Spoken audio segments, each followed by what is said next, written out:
Okay, so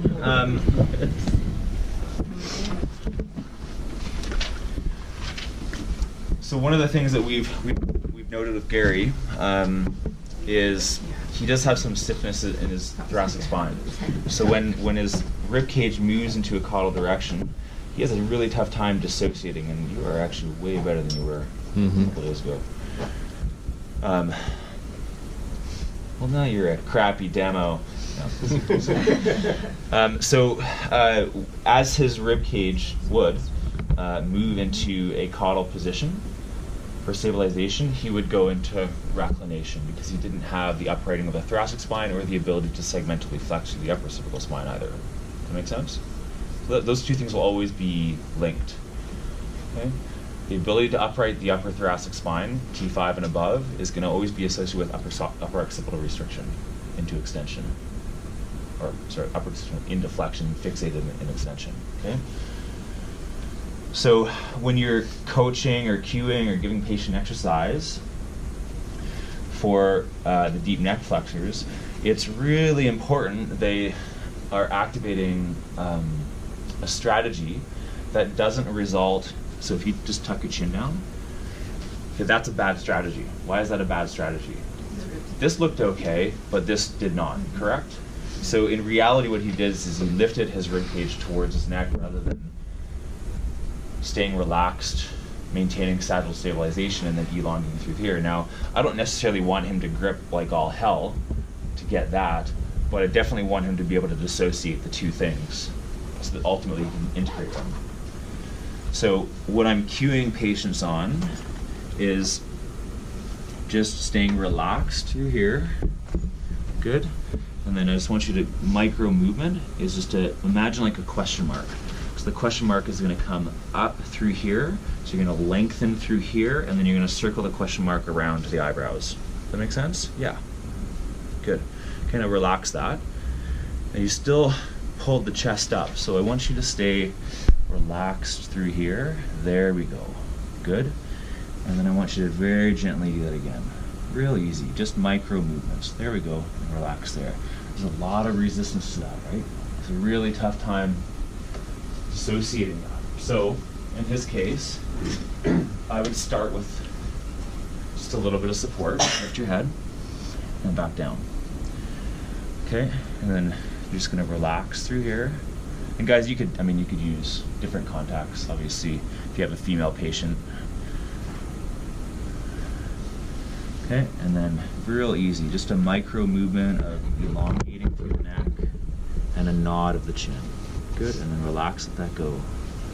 Good, and I'm going to do that for you.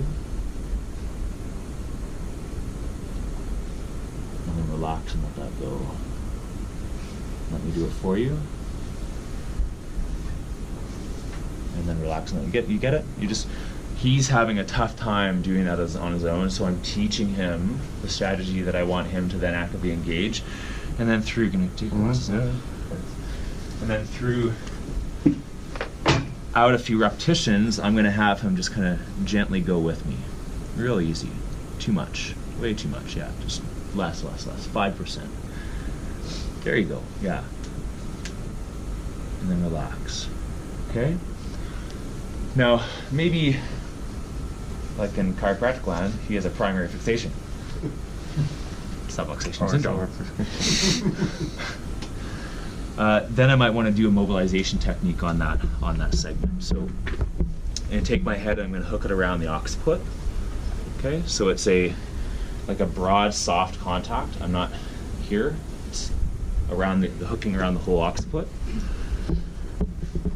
Okay, and then I'm going to take a contact over the frontal area, and I'm imagining that same question mark, that same scooping motion, because I want to achieve segmental flexion of the upper cervical spine. Okay, so I'm here, and I come over here, and I just get basically my kind of chest, lower rib cage, anchor into there, and I'm just going to take him into that. And then relax. Good. Good. Just stay relaxed through your chest. There you go. Good.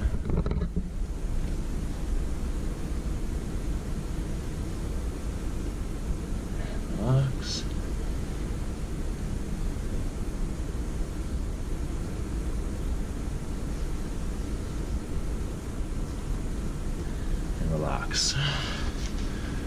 Okay, so just an end range flexion mobilization, and you could modify the technique.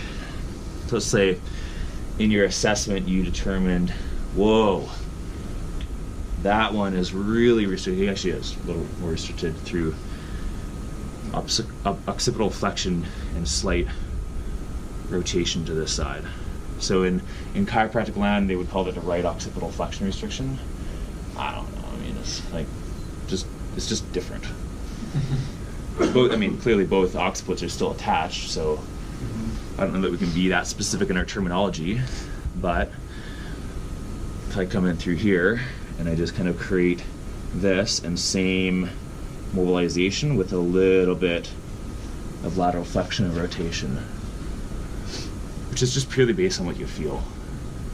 And to be honest, like I usually will, this is kind of like go to, and then usually that will sort out any other of this stuff. But if you go back and reassess, and you're like, okay, yeah, it's definitely still fixated here, then you can go be a little more specific to that. Okay, and then once you're done that mobilization, relax, good, and then I want you to just breathe down, there we go, good, and then just very gentle nod. Yeah, perfect, well that's enough, hold that, good.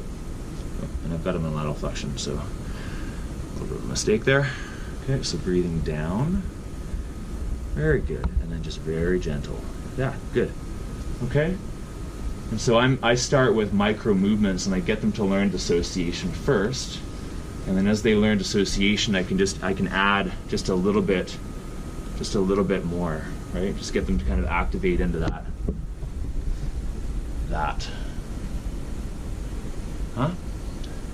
But always be mindful of here, which is why often the first strategy in treatment is rib cage, respiration, and then here.